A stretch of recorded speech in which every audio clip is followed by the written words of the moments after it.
And now on Who's Views, a Doctor Who fan joins JT for a little chit-chat.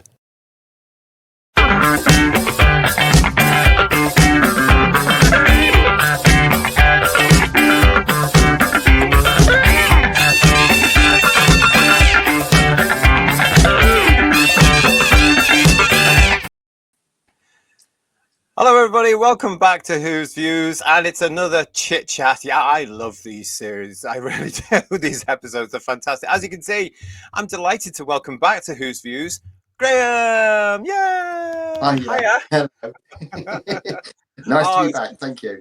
Yeah, it's good to see you. Thanks for coming back on for a little chit chat with me.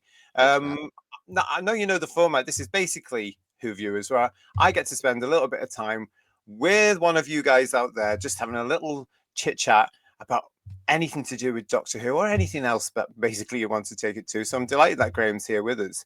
And Graham, as you'll know, the question I always start off these conversations with is, how did you find the Doctor? There's a question. Yeah. It was episode 1 of Invasion of the Dinosaurs. I would actually have been 3 years and 364 days old. So you can work out my birthday from that if you care to try. So what I remember in my mind's eye, the memory does cheat a little bit, doesn't it? When you look back as an adult and see what actually happened. But in my mind's eye, I remember a flamboyantly dressed guy and a little dark-haired girl coming out of a police box or out of something. I can't be too sure because your memory does cheat. But I remember them coming out into a park, basically, and a deserted park.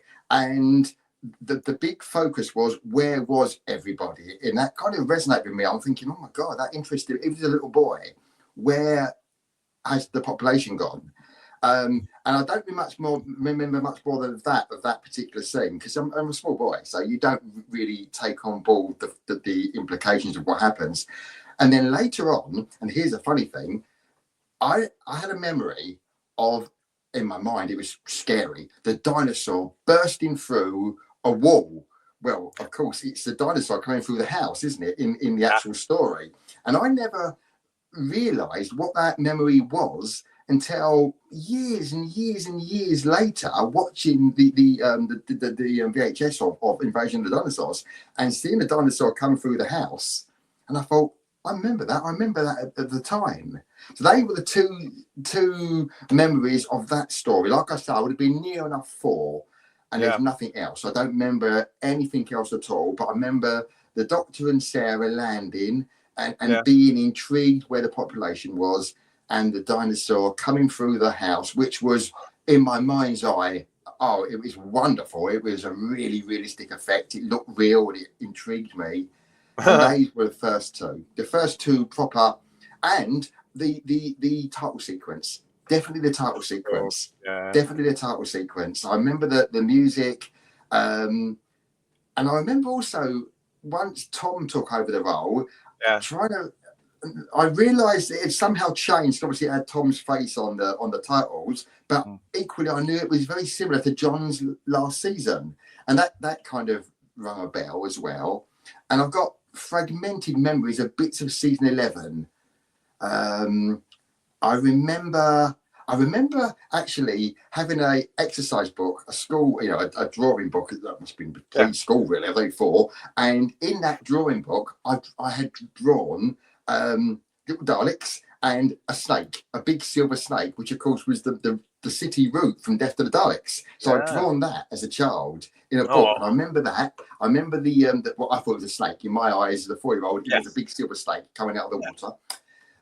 So that was a clear memory. So Death to the Daleks, Monster of Peladon, being at my nan's house, my nan's flat. I mean, gosh, such a long time ago. And it's more a memory of her flat where the television was. And I remember my dad saying, listen to that one's funny voice. Listen to that one's funny voice. And it was Alpha Centauri with a high-pitched funny voice. And he said, listen to that. Oh, dear me. I remember him mocking it. He was laughing, saying, look at a state like that, Oh, bless. Where was your nan's telly, by the way? At the time. It was in the corner on the left In hand the side. corner, yeah. Yeah, in the corner, in her flat on a Saturday night as a 4-year-old, being entranced, taken to Peladon, you know. And of course, when you're that age, the stories don't really mean a thing, do they? It's more than the music, the monsters, the feeling, the nostalgia feeling was what. And moving on, I don't remember the Ice Warriors. No member of the Ice Warriors. No. Why not? So I must have only seen bits of Peladon, bits of Death to the Daleks, the first part of Dinosaurs, nothing else. Don't remember any 2, 3, 4, 5, and 6 of Dinosaurs, not at all. Planet of the Spiders, though, clearer memories again. The Buddhist chanting, the spiders on the back, and that scared me. Yeah. Like, I'm sure many of the people our age would have been scared. I remember being scared. I mean, really, oh my Lord, that was scary. And again, when you see it as an adult, they're not that scary, are they? They're just models. But as a child, in my mind's eye, they were realistic. Yeah, and they moved well as well. I remember as a kid. Spiders. I was terrified of spiders as a boy as well. Yeah, I think it's a reason why so many people are scared of spiders. But also the great one, the scene of the great one in the cavern, and even as it's a testament to how quality of the storytelling and the acting that even as a 4-year-old with no idea what's going to happen, I kind of picked up this was big stuff. This was big, and Doctor Who was really scared, and he was really worried, and something's going to happen, and what's going to happen? And and the spider was huge, and it took over the whole screen, and oh my God, it was awful. And of course, the regeneration, which no idea, didn't know what was going on there, I didn't understand it. I remember my dad saying, "No, he does that sometimes. He does change." Change? What do you mean he changes? He changes. And am I right in saying that the panel might know more than I do? Was Spiders repeated quite soon before Robot was transmitted? I believe it was. Yeah, I believe there was a repeat. I recall both of them. I recall the original transmission and a bit more of the repeat. And I seem to recall that Robot was on very, very soon afterwards, maybe a week later or something. Yeah, I recall it not being long. In December, didn't it? I can't remember the dates. Yeah. But it's memories that, so that was basically season 11. That's my memories. Nothing from Time Warrior alone. Nothing from Time Warrior. But maybe too early.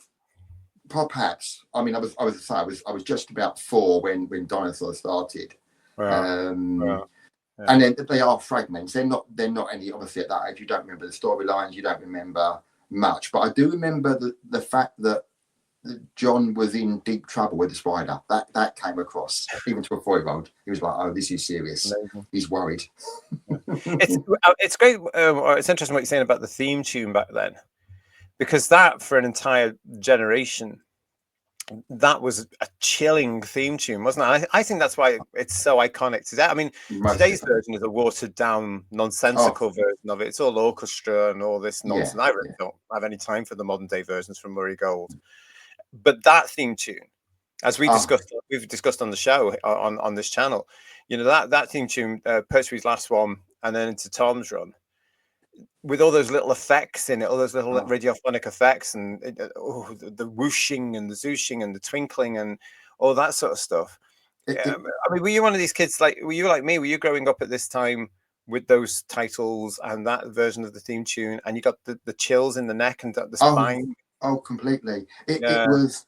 I mean, I'm sure everyone of our age with a passion for the program has the same memories, and it was a gateway to a half an hour of complete excitement. And I remember being small and the football scores coming up. This is by now we're a bit older, but still early Tom. And you're thinking, get rid of the football scores, get rid of the news, and the advert for Basil Brush and the Generation Game with Bruce Forsyth, just get to Doctor Who. And of course, then it was start. And I do remember, I'm an only child, and I remember my mum and dad not worried about my obsession, but it was well known in the family that everything stopped for Doctor Who. So you go to someone's house, and no matter what would be happening, it would have to. There's no chance of anybody watching anything else on the other side or having tea. We had to stop for Doctor Who. And I have a really vivid memory. Again, it seems, I mean, quite a lot later. Keeper of Traken. I remember going to my nan's house again, And I remember sitting on the floor with a pile of Target books. And of course, I couldn't just take one. I had to take the entire season of Target books with me to my nan. So I had all of like season 15 Target books and season 16. I mean, what was I doing with that many books in for a half afternoon out? But I had them all piled up, reading the Target books. And any minute now, it's going to be episode 1 of Keeper of Traken. And in the background, my mum and my nan are talking. And I hear them saying that whatever's on ITV at the same time is really good. And they can't wait to see it tonight. And I'm thinking, no, you can't be doing that tonight. It's Keeper of Traken night. You know, we're not watching that. Yeah. And of course, I got my way. I was going to say, did you win out? I think so. Yeah.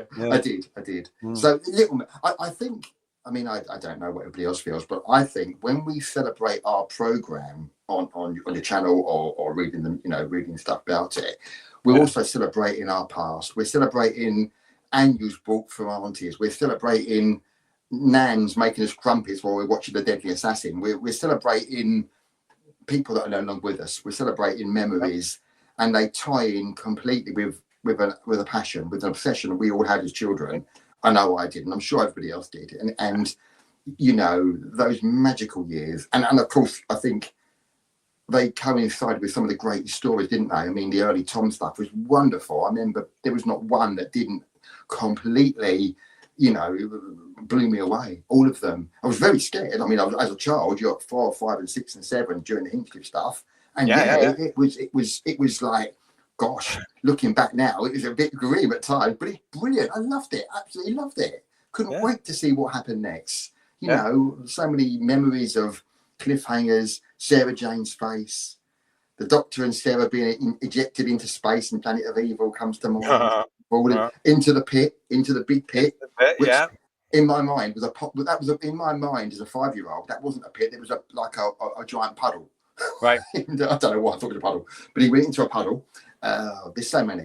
Mr. Sin with the knife. Yes. The Creenoid. Oh, and Tom crashing through the conservatory and to rescue Sarah with the oh dear me. The pods hatching. Yeah. Oh, so many. Sutex. So happy, a lot of happy memories, isn't there? Oh, beautiful. And of course, and by then, I again, another story I love telling was discovering the Doctor Who monster book. And God, it was the Holy Grail, wasn't it? And it was 50p, if I remember rightly, 50p, which for back in 1975, 50p was you know, a couple of weeks pocket money sort of thing. Yeah, and I saw it. I saw it in our local WH Smith, which is still where I live to this day. I just down the road, and the shop's still there. And I remember seeing this book and was so wanting it. And my mum and dad said to me, "You can have it, yeah, but you've got to join the queue and pay yourself," because I was a shy little boy, you know, only child in shy. And they said, "No, you can have the book. You know, we'll stand with you, but you hold the book and you give the money to the lady on the counter, and you can take it away with you." And it's funny. I was so thrilled by that. I can even now remember every time I go in WH Smiths now. It's obviously changed that with recognition because it's empty for a start now. But back in the day, it was a busier place. And I even now remember where the cash desk was and queuing up to pay for it. We're talking 50 years later. Yeah, of course. Yeah, but it's memories like that you're going to remember. I mean, this is the special thing about Doctor Who, isn't it? I mean, we have these memories. And to be around at that time when Doctor Who was so big in Britain. Oh, yeah. You know, I mean, we might not have had all the merchandise that was out before all the nonsense came in. But we had good stuff. I mean, I remember that monster book absolutely wetting myself when I saw it in WH Smith on the shelf. Do you know what I mean? The back cover with the pictures. The back cover with Tom. Yeah, and then I remember I always associate it with the Blackpool Doctor Who exhibition because they always had loads of it for years. Oh, you know, lovely. And it looked fantastic in their shop. But it is. I mean, we were so lucky to be there at the time. I mean, it's interesting what you say about what it's like because we were there at the time, and what you're saying about we are celebrating our memories with that show. I totally get that, and I do actually think that that's a great point, and that you've got that right because I think that's why we're so protective towards it now. Oh yeah, because it's part of us, isn't it? Yeah, it's part of our childhood. I think it's a privilege to know what we were doing age 4, 5, 6, and 7 and 8, you know, by dating Doctor Who. And of course, in those days, the repeats were very rare. So you had the summer repeats. So, you know, if you were lucky, you had a couple of stories from the previous year at the summertime. aside from that, there was the odd Blue Peter clip. And funny you mentioned Blackpool Exhibition. I remember living down here. Blackpool was the other side of the world. You know, it was ridiculous. Yeah. And we went there when I was 9. Did and you? we had friends who lived next door to us who moved to Blackpool, and we were going to go and visit them. And it was the same weekend as I think I'm right in saying episode 2 of Destiny of the Daleks. So we watched Destiny of the Daleks first, then we went to the exhibition. Yeah. And you can imagine for a 9-year-old, it was heaven on earth. Fantastic, it was yeah. the best place. Yeah. But I do also one thing I remember as well, which the viewers might be, they've all got memories, but I remember as well, and now I'm not quite sure where it happened. There was a kind of, not a fate, but there was not many miles from me, a place called Guildford, and Guildford had a county show on every summer, and it was like sheep shearing and craft fairs and that sort of stuff. Well, it was 75 again, I think, and Tom Baker was there. And my mum said, "You can meet Doctor Who. Do you want to come?" And did I want to come? Yeah. So we met Tom, and he said, "Does it scare you?" And I thought, "You're scaring me now. You're scary. You've got all these big eyes and hair. It's really scary." Yeah. But, I mean, and he was concerned. I remember him saying, "Does it scare you?" And I remember him telling me that within a couple of weeks, there's going to be a repeat season of Planet of Evil. And I think Pyramids of Mars. I can't remember for sure, but I remember Planet of Evil because I loved Planet of Evil as a kid. And that he told me that, and I would have been about 5 then. So that was a memory of the early to mid 70s when. And of course, I must show you that I bought this especially for the occasion. Look, this now, everyone. Of course, absolutely. We must remember those. Oh God, yeah, loved all those. I mean, This was a golden age, wasn't it? This was the time where you could get the Weetabix cards twice. They did it, two different series. You get the Typhoon cards. You could get of course. You could get baked beans. Oh. You know, the Cross and Blackwell baked beans. I mean, this was all a special time, and there was Tom's face on all this stuff. I mean, this was. That was a real golden age for Doctor Who, wasn't it? I remember the Weetabix cards in particular because they seem to recall, especially the first series, the first lot. Lovely. It was another world. Well, monster quarks, Agador. Exactly. Who are these creatures? Yeah. I remember doing the same because we're roughly the same age. And I remember getting all these things in the Weetabix, which is actually why, Graham, I'm now addicted to Weetabix. To this day, because I ate so many of them as a kid. But I remember seeing these cards going, "Who's this? And what's this?" You know, brilliant. Because things like, if I remember rightly, things like the Quarks, the White Robots, and they weren't in the monster book. So where did they come from? What stories were these from? You know, and there was obviously no internet. There was no reference books that I had, so I had no idea what Doctor thought the Quarks, what Doctor thought. Whatever was on here, there's, you know, Axons and Silurians and stuff were in the monster book, but certainly stuff that wasn't in the monster book was new to me and tremendously exciting. But funny you talk of Weetabix. I remember buying it, and I was a really fussy eater as a kid, and my mum gave me Weetabix. It's horrible. Don't want Weetabix. So she said, "Well, if you're not going to eat it, I'm not going to buy it. You know, it's silly." So Mum and Dad didn't want it either, but luckily the pet rabbit loved it, so he had it. So Dandy the Rabbit, circa 1975, lived on Weetabix for a good year, you know. God bless your mother for tolerating that. She very was expensive rabbit food, quite frankly. It would have been, wouldn't it? And do you remember, I don't know, again, sorry, we're being very, very geeky now, but going into Tesco's and seeing the Weetabix packets, and Mum, can we buy the 48 packet one? Because it's got the bigger picture on the back. And no, we've got to get the small one. Do you remember that when you went into Tesco's or Fine Fair or wherever you went, and you saw the Tom Baker illustration crying out at you from the Weetabix? Do you remember just getting so thrilled? And I remember one particular one, Graham, as well, looking for the particular backdrop. I'm going through lots of boxes, and then my mum comes around the corner.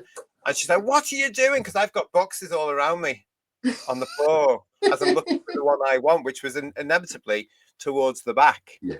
Do you know what I mean? Oh, but it was happy days, wasn't it? When you went in, you'd never get anything like that again because they don't do things like that anymore and promotions like that. No. It's such a shame. And it's very tame, isn't it? I mean, the thrills we got from a tiny little clip on Blue Peter or anything was like heaven, wasn't it? A small little clip from a past Doctor story. And it was always a surprise. Do you remember? Because they would never tell you. Yeah. You'd sit up on the chair, and again, it was pre-VHS, so all you could do was try to take the minute and a half off TV while they showed you a clip from the Dalek invasion of Earth, take it into your brain, and try and treasure that moment. Oh, there's so. I'm sure we've all got the same kind of stories. I remember, a bit older now, early Peter, doing the audio cassette with the tape recorder next to the television, and I was convinced I was the only one on the planet doing that. It was only me doing that. There was nobody else. I didn't have a clue that, of course, everyone was doing it from 1963 onwards. And saying to my mum and dad and my nan, please be quiet, I'm trying to watch Kinder, and stuff like that. So that's another memory of early Who. Did you ever get the Typhoo? Yes. Oh yeah, the Amazing World of Doctor Who annual. Did you get everything as well as the cards? I don't think I got the wall chart. I don't think I got the wall chart. I got the annual, and I collected the cards. Yeah. And I remember on that set thinking the Ice Boy looked rather strange. He looked a bit odd, didn't he? He was a bit of I think it was like well, it was done at the exhibition, wasn't it? We now know the photograph of the exhibition one, so he's a bit sort of. See, in my mind's eye, he should look like the front cover of the novel, the first one. That wonderful picture, that blew me away. Yeah, it was the Cyberman one that got me because I didn't. Yeah, the sideways on, you couldn't see what it was. Oh, very thin. Terrible. Yeah, but again, they should have used something from like the Invasion or something like that, shouldn't they? Really? Yeah. Maybe they but again, you're so grateful for whatever you got, weren't you? That's the biggest difference. Brilliant. Anything was a wonderful thing to happen. Yeah. I'm trying to. My mind's gone now, but there was certain things I was thinking about. What else was there? Going back to the Wicked cards. I remember going to my nan's house, and it was a family gathering one evening. And my auntie and uncle casually mentioned, we've got some of those old cardboard Doctor Who cards in our flat. And my eyes, ears pricked up, and it wasn't like we were next. I made them take me with them in the car, drive home that instant to get the cards. It couldn't wait till next time. It had to be done now. Looking back, we're very spoiled, but it was the passion for the program. You know, like I say, as you got older. That's what I was thinking about. I think it's not too big a call to say that people at our age owe Terence Dix, Malcolm Hulke, David Whittaker a huge debt for learning to read. Brian House, because I had the Monster book, and on the back of the Monster book was, of course, the pictures of the front covers. And I remember my mum, I was 5, and Mum said to me, they're grown-up books, you can't be able to read them. And she was right, I couldn't read. I could look at the pictures, but I couldn't read them. So I badgered her so often, please can I have one? And the first one I bought was Curse of Peladon. And I couldn't read it. And the reason I got that, because it had, look at the front cover. It had monsters galore. There was Ice Warriors, there was Agador, there was Alpha. It's fantastic monsters. Galore monsters. So I couldn't read it, but my dad would read it before bed to me. And he used to be, I'm not again probably, every night reading the same, can we read Curse of Peladon, there's Autumn Invasion and all these early purple stuff. And it inspired me to learn to read, because I really wanted to read them quicker than Dad could do it for me. I wanted to, Dad, let's not go to bed yet. We've not got up to, what's happened to General Scobie in the Autumn Invasion, or what's happening with, the giant maggot attacking Joe in the Green Death. So there was so many things that I wanted to read about. So it inspired me, and I'm sure many of us, it inspired us all to really read and absolutely. Totally, I'm sure it did. I mean, the Target books, they were a big deal for you as well then? Oh, completely. Yeah. The thrill of popping into, at the time it was predominantly W.H. Smith for me, and stumbling across a story. I remember vividly finding The Hand of Fear, and thinking, oh wow, I love that story that when it was on TV. Yeah, I can't wait to get the book out and buying the book, and loving that. It was a holy grail. Like you say, it was a magical time, and it was simple. And any younger people might think, what a you're just waffling over a load of old rubbish. But at the time, it was really big, because, as we all know, there was no repeats. There was very little. Although it was in the public eye, to actually see Doctor Who was only, like I say, the summer repeats and of course the series when it was shown at the time. Yeah. So of course, here we are. We must talk about 1981, and the best time of anyone's life, the Five Faces. I mean, oh right, okay, I mean, can you imagine? It was heaven, wasn't it? I remember being at school. I was 11, so just started senior school, and you're sitting in a boring lesson, and you're thinking, oh please just hurry up! I've got to go and watch the Protons. It wasn't amazing because it was on at that time of the year as well. You know, when the nights were really drawing in. Yeah. But you remember the thrill of getting to see An Unearthly Child for the first time? Absolutely adored it. It was so exciting, wasn't it? It was. Oh, I mean, you can't put into words for youngsters. It was a dream. By then, Doctor Who weekly was probably coming out, wasn't it? Weekly and monthly. So I was well and truly aware by now of that time of the earlier Doctors, but I'd never seen any of them. I had memories of John vaguely from season 11, obviously none of Pat and William. So when they said they were going to show the Three Doctors, oh my dear me, can you imagine? Wonderful. But one question: why did they show Carnival first, then Three Doctors? It confused me. That wasn't. Oh, I know the answer to that. Hold on, let me remember. Oh, because they wanted to show. I can't remember now. I used to know this. I think they wanted the Percy one by himself before they went into showing Heartland and Fountain first. It makes sense, didn't it? It does make sense, to be fair. I mean, to be truthful, at the time, did we care? Did we bother? It didn't matter. It was just no, it didn't matter at all, did it? Stuff. Yeah. No, yeah, I think it was basically, I think it was, they did it out of just to establish the Pertwee Doctor with Joe, and then the back with the three of them in it. At the time, when they were showing, like, especially the Trout and stuff, the Crotons, I personally, you may have done, did you have any idea that you why couldn't it have been, I mean, they were all 4-part stories, weren't they? So it had to be a 4-parter. But what I'm getting is, I had no idea that so much didn't exist. I had no idea. That immortal Doctor Who Winter Special, when it said, what do you mean it doesn't exist? What do you mean it doesn't exist? Where's it gone? And I suddenly thought, oh my God, loads is missing, loads and loads is missing. But although it was tragic, at the same time, it didn't mean a lot because you couldn't see it anyway. There was no VHSs. There was I think Revenge of the Cybermen may have been out on VHS, mightn't it? But 83. It didn't really matter. But it was, at the same time, it was disconcerting to realise you're never going to see a repeat of Power of the Daleks. You weren't. I mean, it was very odd because that was the big wake up call, wasn't it, to people when everybody went, what? But I think because I personally think I was young enough as well to say, well, okay, well, there's nothing I can do about it. There's nothing we can do about it. If it doesn't exist, it doesn't exist.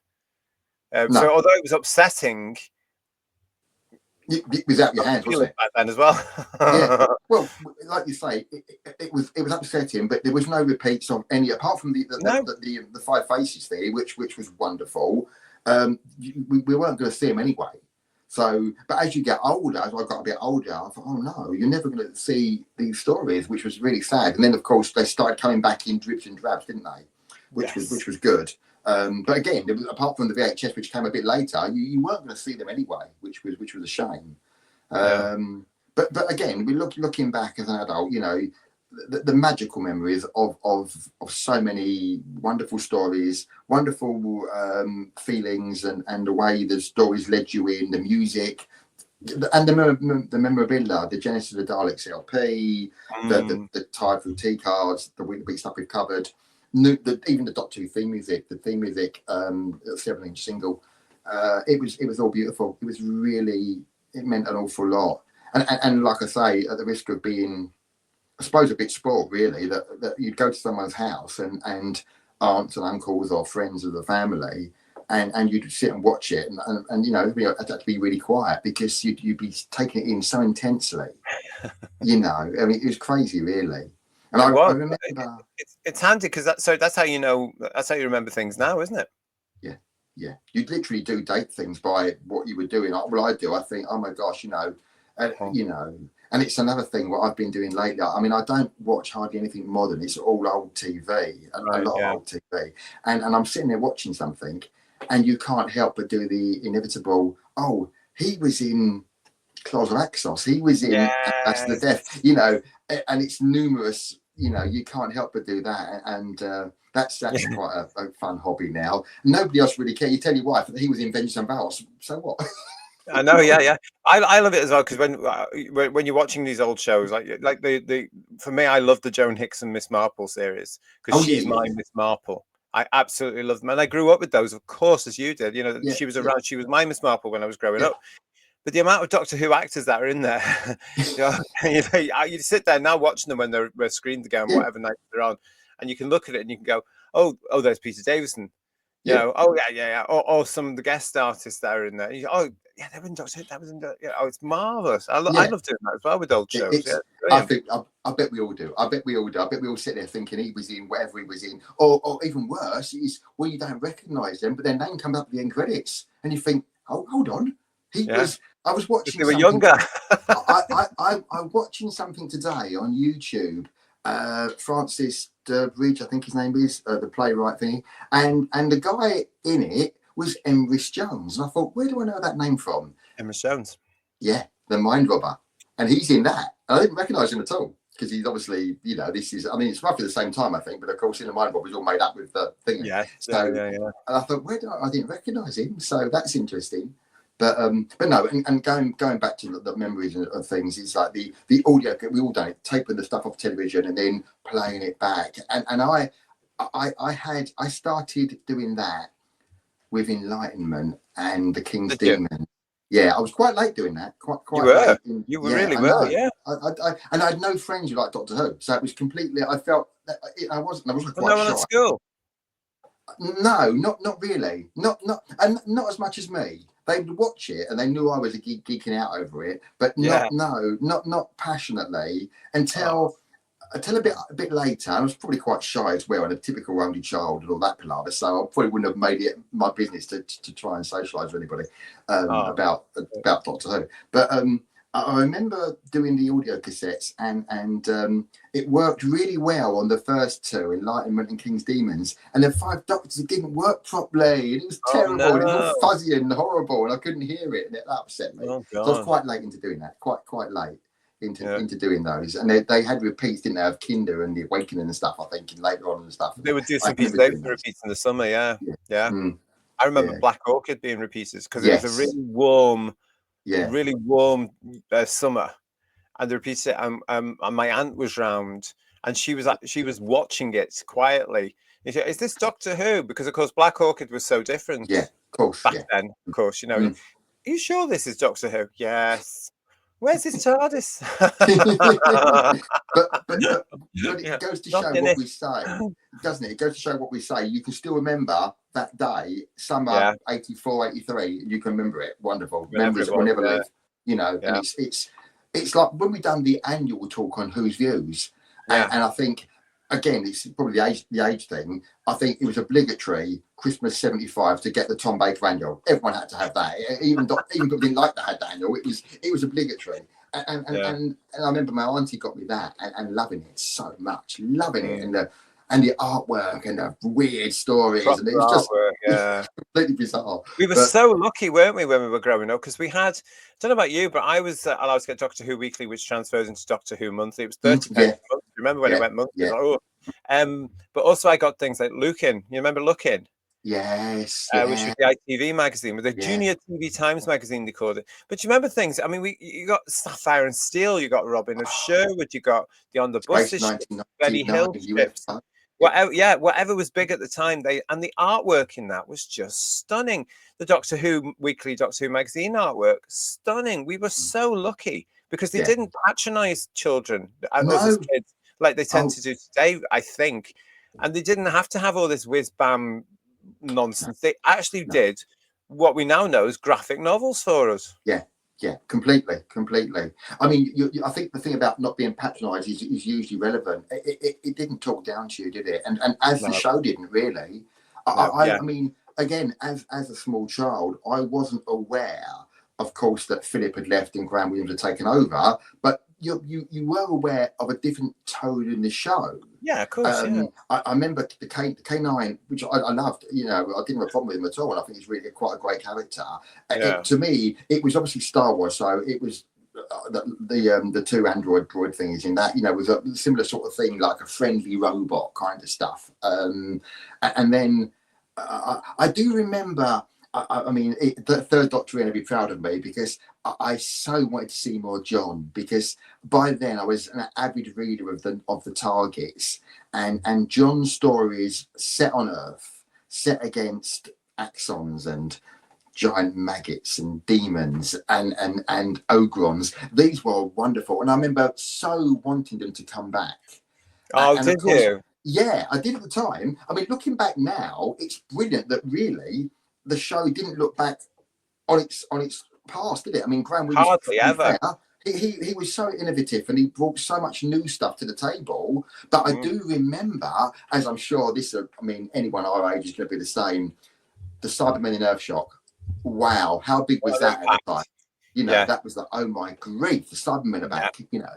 I fell off my seat. I remember sitting on my mother's sofa, my mother's couch, and that ending, I'm falling off it, literally slipping off it and just going, oh my God, yeah. I recall, I mean, similar, but not quite. But the Master in Traken, that blew me away, because I had memories of the Peter Pratt version of Deadly Assassin. I remember that. It was scary. Oh gosh, yeah. Remember that? Deadly Assassin was scary, wasn't it? Yeah, completely. Yeah. Although I must admit, when I watched it at the time, I wasn't aware that he was the Master. He was just Mr. Skeleton Man, who was a bad boy. Mr. Skeleton Man, that's what we all used to call him, taped up skeleton man. And the clown in the mirror, in the Matrix. Oh, yes, scary. Yeah. Oh, that was so scary. The imagery, the gas mask on the little train, the gas mask, there's so many. The Doctor's foot getting caught in the rails. Oh, wonderful. Wonderful. It was, wasn't it? It was absolutely brilliant. And I loved all that. I don't know about you, but I loved that whole thing about how is he going to get out of that? And you had to go back the next week to find out, didn't you? It was just brilliant times. And I think the Philip stuff, the Hinchcliffe era cliffhangers were second to none, weren't they? They were brilliant. They were, I mean, the Zygon, oh my Lord, end of episode 1 or 2. I mean, good God. I mean, look at it now. It's incredible, because the way the music pans and the close up, and Sarah, it's wonderful. As a 6-year-old or a 5-year-old, you are in heaven. You just cannot wait for the next 7 days to come along to watch the story again. Exactly. And numerous monsters like that, and cliffhangers like that. Davros himself. I mean, good God, I remember watching that thinking, oh my Lord, that is so creepy and scary. But he was, wasn't he? Oh, yeah, wonderful. Yeah. And again, it was a good scare though, because they were cheating us properly. They didn't go too far, because we were children. But as Robert Holmes used to say, scare the buggers, scare the little. And it was a healthy scare. It was good for us, wasn't it? Really. I think so. Yet they don't like doing it these days, because they wouldn't say boo to a goose these days. They're too spoiled. They spoil these children. They keep them wrapped up in cotton wool, don't they? It seems that way. I mean, I find it's quite weird, because I'll be honest, by the time, I'm really, really into the program up until about Colin's second season. So I love season 22, love season 22. By 23, I'm 16, and football's taking interest, music's taking interest, other things are taking over, and I'm, a bit too old for that kind of stuff. I did glance at it, but there was no passion anymore. And I don't even recall watching it properly at the time. Likewise, Sylve. I recall it a little bit, but again, not nowhere near the passion, really. It was difficult, and by then you're 18 and getting a lot, quite a lot older, and other things are coming along. And it wasn't till going back to it many, many years later. And ironically, it wasn't for the new series for me, because it's very peculiar. The new stuff, what happened was, 2005. By then, I'm not a TV person really anyway, so I wasn't particularly bothered. And I watched a couple of. It's ironic, really, what happened. I was not into. I was determined, if you like to say, that it wasn't going to be anywhere near as good as it used to be. It's a really silly attitude to have, really, but I did have that. And when I watched the Eccleston stuff, the stuff that I saw was the fighting aliens, the burping bin, and him kissing Rose. So all three negatives. And I thought, oh Fair no, enough, no, yeah. no. My memory is my memories of Robots of Death. This is like years away. And I remember Paul said something on the last Sunday's show, that kind of he said that if anything's too popular and in the public eye as an adult, he tends to think, really, I'm not that keen on it. And by the time Tenet came over, no, it's everywhere, and I'm thought, no, this is not the show for me. So I didn't watch it. I didn't watch the new stuff at all. I by now I was well and truly back into the classic stuff completely, and had fallen in love with McCoy and Collins, even 23. So you caught up with those, yeah.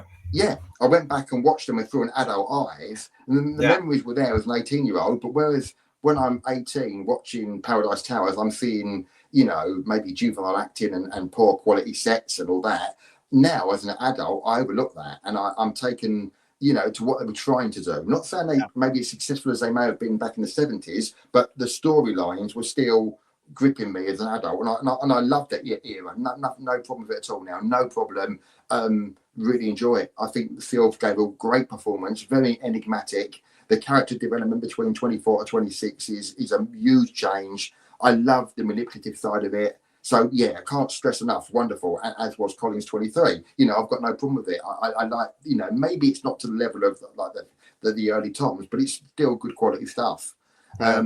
But it was basically discovering the channel and yourselves and finding a common ground with a passion for the older stuff. And I thought to myself, well, it's all on iPlayer now. Let's look at the new stuff without rose-tinted spectacles. So I thought, right, start at the beginning and work the way through the lot. And that's been a year-long thing. I've done it over a year and taken it. What's the word? It's never going to be the Doctor Who that I love from the old days. Never will be. But that's not the programme's fault. It's because I'm no longer 7. I'm no longer a small boy getting blown away by Vok robots and Magnus Grill.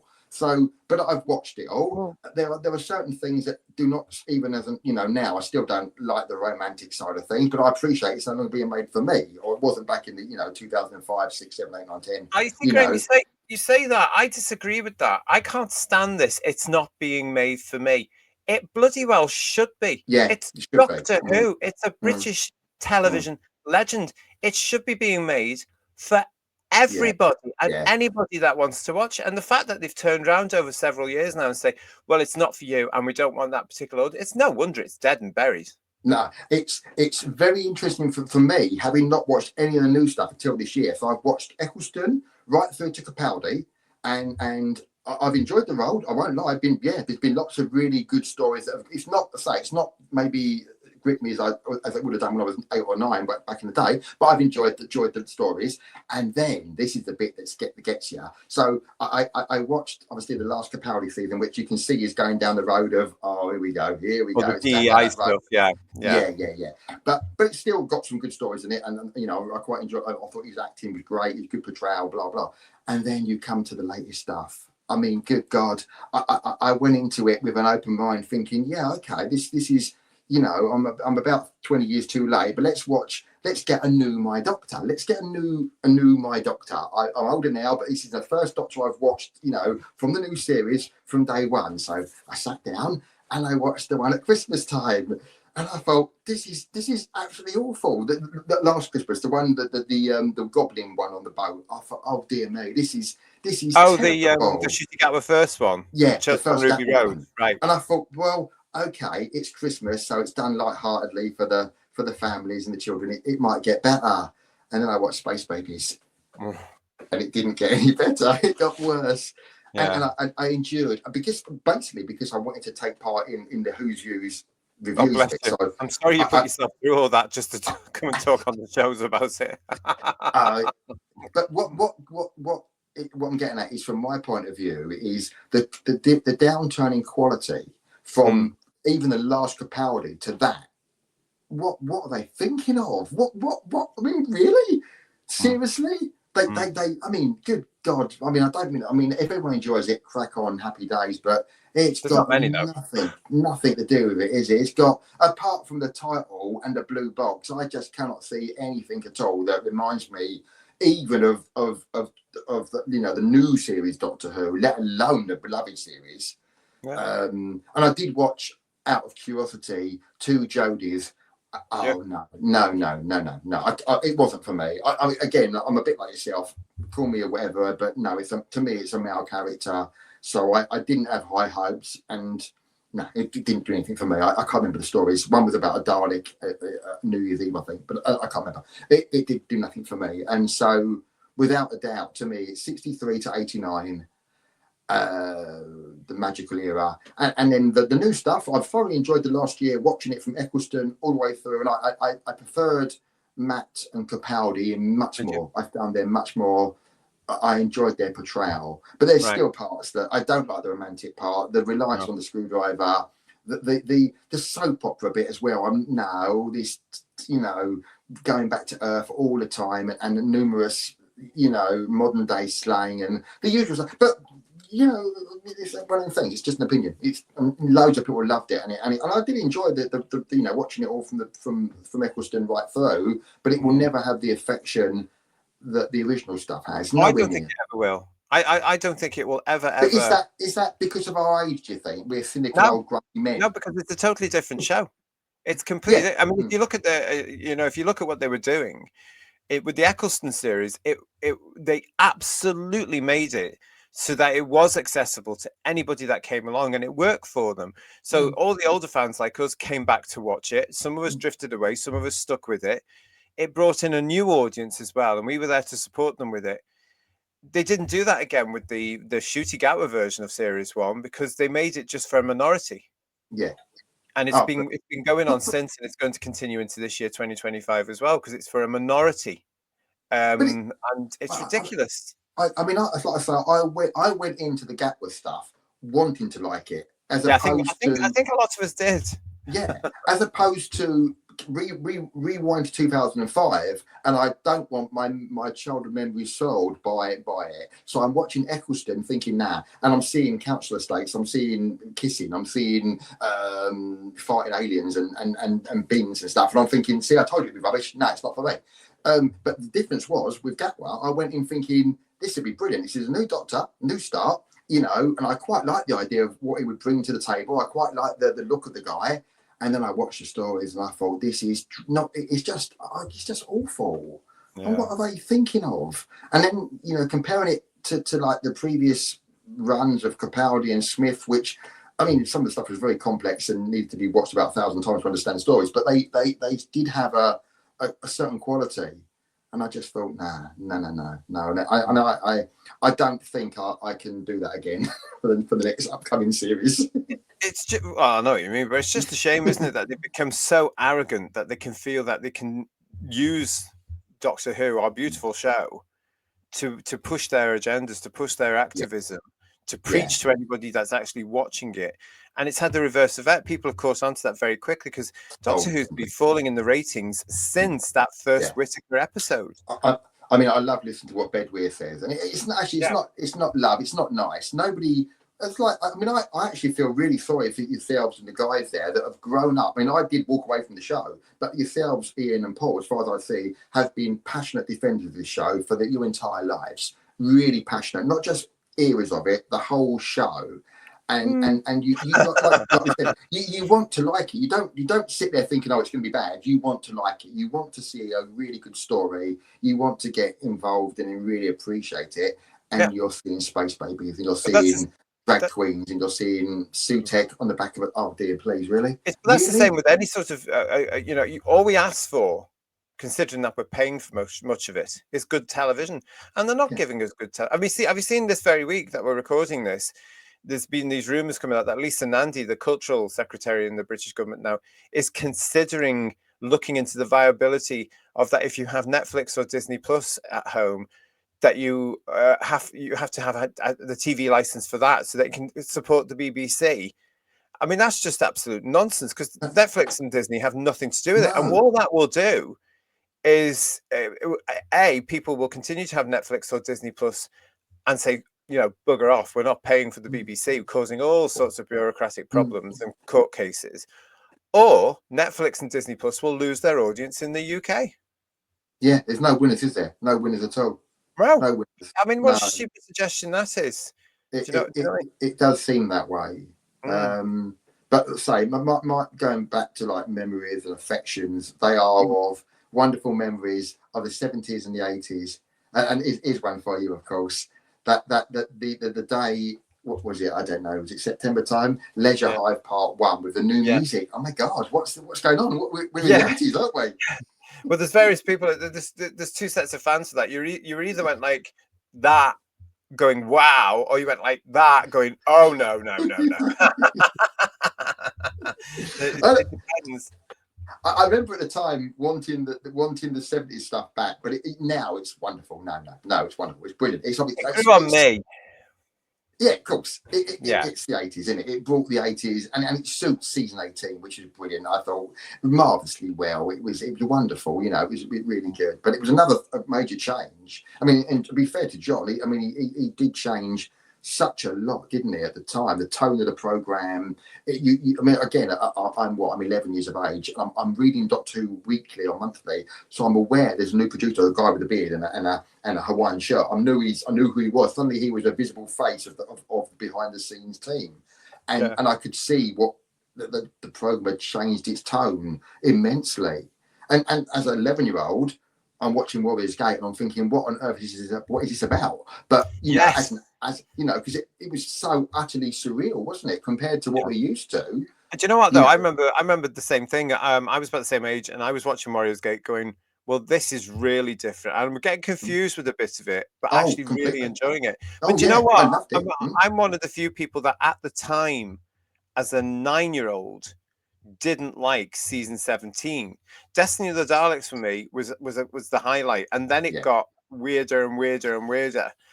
And ended up with the Horns of Nimon, which was testing my patience even as a 9-year-old. So when it came back in 1980 with the All Singing All Dancing JNT version and those much heavier stories, I was really into it. I mean, by the time we got to Full Circle, I was loving it, and the little Mark spiders coming out of the melons, which again was a classic Doctor Who moment. Of course it was, Again, I go back to your point. I can actually remember that Saturday night, me and my sister watching Romana, and that the melons hatching and the spiders jumping on, and my sister going and I'm being worried for Romana, but I'm more interested in do you remember the Razzle Dazzle chocolates? They used to get little chocolates, multicolored. I'm like this on this paper bag of Razzle Dazzles, and just thinking I'm getting to the end of it. And then I'm not going. It's amazing what you remember, isn't it? Yeah, it really is. But it's quite interesting that obviously, especially once you're older as an adult, the season 17, season 18 is a big difference, isn't it, in tone and feel? Huge. But another memory that I don't know if everybody was. I remember. Oh gosh, many a time, Mum and Dad and Nans and stuff don't talk at the end credits because I want to know what the next story is called. What's it about them? Why did they always talk as soon as the title started? No, be quiet until the big bang at the end, please. Next week, Doctor travels to Tara to see the end of the Tara. I want to hear what they're saying. I remember doing that as well. When you it's not finished yet. You wanted to hear about. You wanted to know what was going to come next and what was due. What the next story was going to be called. And it was the only sign of obviously when it said Destiny of the Daleks, you knew. The Daleks were coming back, or any returning monster was what. That's why the Earthshock's reveal was such a shock. Yeah. And then of course. Sorry. I was just saying with Earthshock, you had the double shock, didn't you? You had obviously spoilers alert, but of course the Cybermen, and then Adric episode 4. It's not a spoilers alert. Wow. It's not a spoilers alert. It's 40 years old. Listen, I remember a particular member of my family who would, as soon as the title sequences at the end of the show came on to close the show, would switch the telly off. And I go, "What are you doing? Put it back on!" No. And you'd miss those couple of seconds or whatever it was before. What do you mean? Put that thing back on. But because I love those little continuity announcers at the end, where it either told you what was coming in next week, or it would talk about the latest record that was out there, the Genesis of the Daleks record, or the Blackpool or Longleat exhibitions are now open, or Tom Baker's appearing on Swap Shop this week, or whatever it was going to be. I love those little things, and I think that particular member of my family was doing it just to wind me up. And it worked. I was like, put it back on.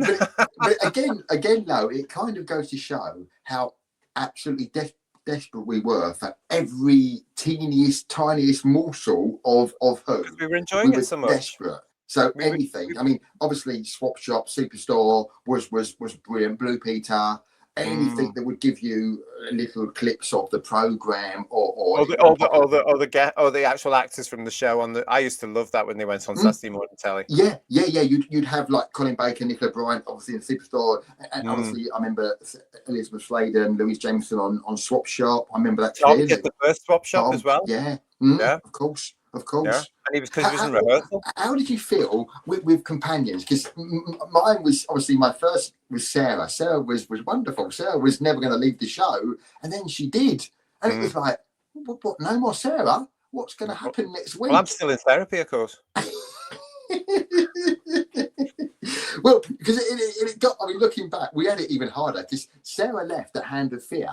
And next week there was nobody. Sorry, nobody. What's going on? But that's why. Were you not tricked by this? Because you had that Hand of Fear thing, then you had the Deadly Assassin story, and I was expecting him to go back for her. And it must have been about 5 or 6 years later that I realized he wasn't going to do that. And I also blame Uncle Terry Dix about this as well, because I'm sure it's in the face of evil novel that the Doctor was trying to get back to pick Sarah up again. And that was in my head for forever from reading those, from reading the face of it. I was trying to get back to. Broke my heart. Well, on a positive note. We can get through this. On a positive note, Morton Harwood, 1981, K9 and Company. She's back. She's back. Christmas time. K9's got tinsel in his ears. It's wonderful. There's fluids. It's beautiful. Yeah. I mean, you mentioned the Five Faces of Doctor Who. I mean, this was at the same sort of time, wasn't it? I mean, it was such a special time. You had the Five Faces of Doctor Who. You had K9 and Company with Liz, Sarah Jane coming back with K9. I love K9 and Company to this very day. It's essential Christmas viewing. It absolutely is. And then you had the new Doctor coming after. I mean, it was just. It was beautiful. Wasn't it exciting, Graham? That particular time. Amazing things. It really was in the late, the late 70s, early 80s, and I think by now you're old enough to really understand the stories as well. So although I've got huge fondness for like the Hinchcliffe stuff, I'm only 6, so I'm not getting the intricacies of the android invasion. I didn't quite understand why are they building a replica of the Earth. I was only 6. I just want to see the blokes with the hands and the crowds, and then next week Morbius, and then I want to see the Klingonids, and I want to see the Cybermen the year before. So the memories are more of just being thrilled by the shock value of the Dalek coming out of the tank round Tom's neck. The monsters were fabulous. Oh, the voices, the Zygons, Morbius, Sutek. I mean, all that radiophonic stuff as well. Yeah. I mean, you don't get that now, do you? I mean, nowadays with all the nonsense that we've lived through over the last year, especially, there's none. Where are the monsters? I mean, it's not the same show, is it? I mean, if you look at, even if the Gatwa stuff had been wonderful, a valid criticism would have been there are no monsters. Which, there wasn't. To be fair, there's not. In a way, some of my favourite stories don't have monsters at all. Especially going back to the black and white stuff. Totally enthralled by stuff like the Crusade, the Aztecs, and there's no monsters in that. And it was always balanced out because somewhere along the line you would get a Dalek story, of course. Oh yeah, or you would get the Zarbi. Yeah. Oh, of course. Yeah. Whereas now they've got 8 episodes. And all you got was some sort of sluggy thing that didn't even talk. Oh yeah. Instantly forgettable in Dot and Ethel. I forgot about that. Yeah. I always think because it's forgettable, but it's not as if you're going to get an action figure of a big thing like that. Is it? I mean, what's a waste of time? No, and I suppose when you're 6 and 5 and 8 and 7, whatever, you want monsters. You want the giant rat in talons. You want the Rutan climb up the lighthouse. These are the things that really roll you in. Even I remember, looking back now, it's quite shameful. I remember being quite scared of the giant prawn. The invisible enemy. When it came big at the end of episode 3, is it episode 3 cliffhanger? When it's coming out coming into the, oh dear me, nuclear swarm. Little things, and you want that as a child, don't you? I think when you're that age, absolutely you do. I mean that whole thing lived with me for years in that season. Pluto, And in the Sunmakers, of Oh, course, of course. you know, Yeah, it's like that. And then the whole thing about the invisibility, those sort of stuff, I loved all that. yeah. Oh, And at the time, I completely. don't know about you, but I had the Dennis Fisher action figures as well. Yeah, So I yeah, would yeah, play the yeah, Doctor going to Pluto yeah, or something yeah, like that, or on the yeah. Titan base, you know. Completely. Yeah. Yeah, Fantastic stuff. I remember the Sunmakers, and of course, it's a really good script, isn't it? Very witty script. But of course, when Yeah. you're 7, you're just seeing the man get in front of the building and laughing at, and the little guy with the bald head on the, you're not really aware of what he's saying, I found and the him a bit witty. scary, though, to be Yeah, honest. yeah, It was a completely, great completely. performance. Yeah, Yeah, I but mean, he was really thinking, yeah, business is yeah, business. yeah. Ugh. It was Yeah. sinister, wasn't it? But It again, was. I think what classic Who done, and I mean, oh wow! Think of humanoid villains that were chilling, and I'm thinking of Tobias Vaughan. I'm thinking of Harrison Chase. You know, Neither. exactly. And these were really nasty bits of work. They were Yeah. horrible. They Yeah. were wicked, nasty, brilliantly portrayed actors portraying great characters. And their performances. And when we talk about, like recently talking about season 7, which is wonderful, isn't it? Obviously, too young to have watched it at the time, but I think what hit me yesterday when we were talking, imagine somebody seeing that for the first season, for the first time, watching that. And I've got my cousin, actually. We go to football, and it's quite funny. I mean, Ian will understand this. We go to football, me and my cousin go to Brentford, and we're sitting there watching football, and we're not even talking about football. We're talking about what are you up to in Doctor Who, because he's watching the classic series from Dot, and he's now up to the Abominable Snowmen. He watched all of Hartnell. He loved it, and I thought, if you can get through Hartnell, if you can sit through, he's watching whatever's on the iPlayer. So I think they've got a few animations, and in the best will in the world, there's orphan episodes. There's poor quality copy prints of like Reign of Terror on there, which is dreadful. But he's enjoyed it. He's loving it. He's my age, roughly, a little bit younger, and he's loving it. So he's got through all that, and he's loving it. And we talk about it at football we never watching the football. We're talking about what did you think? Where you're up to now? What do you think of? What story do you think of? And we've commented on the quality of the actors, the quality of the storylines. Well, season 7 is going to absolutely rock his world when he gets.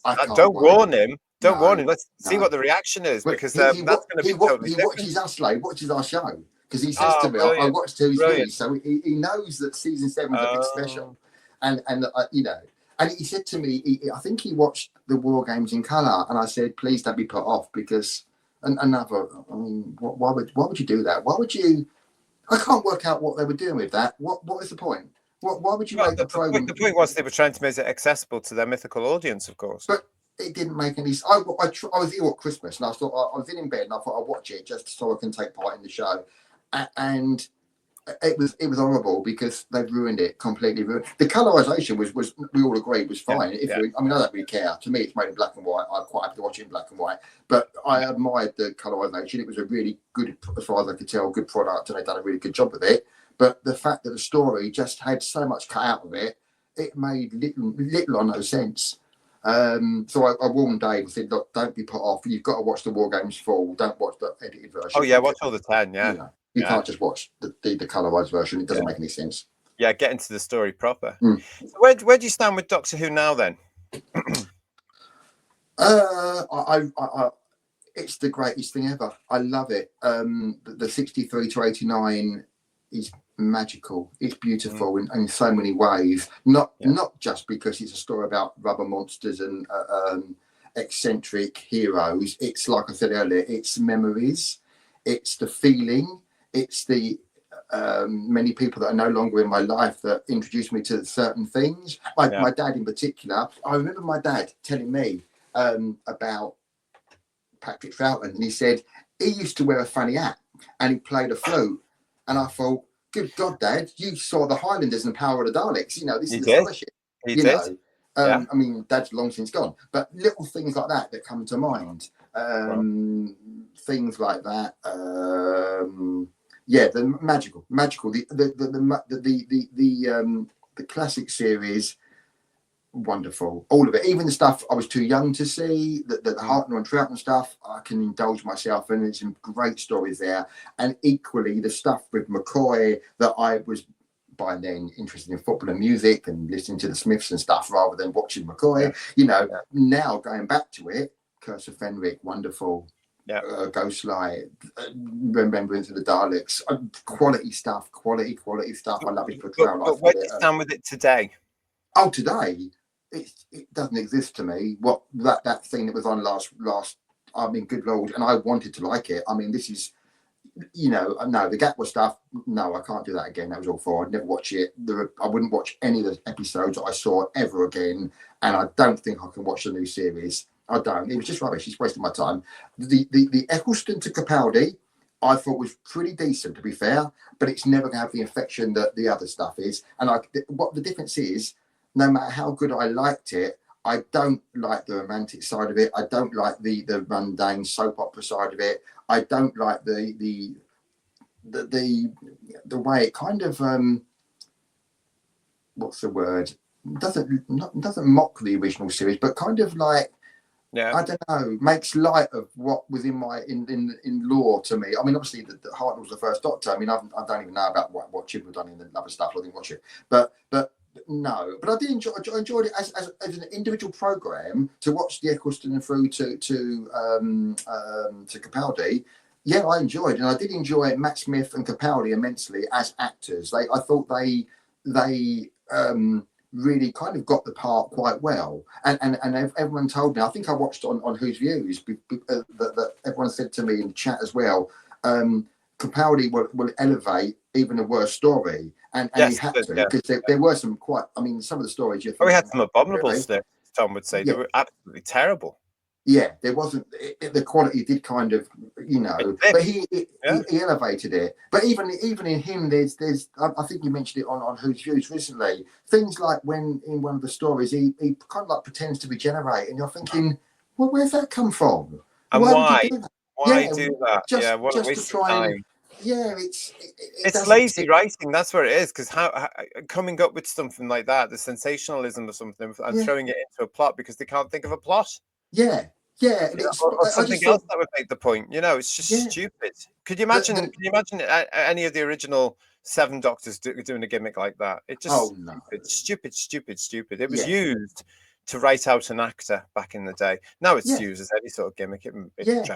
Numerous times. I mean, I say I can't speak with much authority. I only watched the newer stuff like once and didn't take it all in. But I seem to recall that David Tennant's regeneration lasted about a month, didn't it? He went back to all his previous companions and stuff and said goodbye, and we had all this, which was I don't know. It certainly wasn't Kaiser Andazani, was it? Really?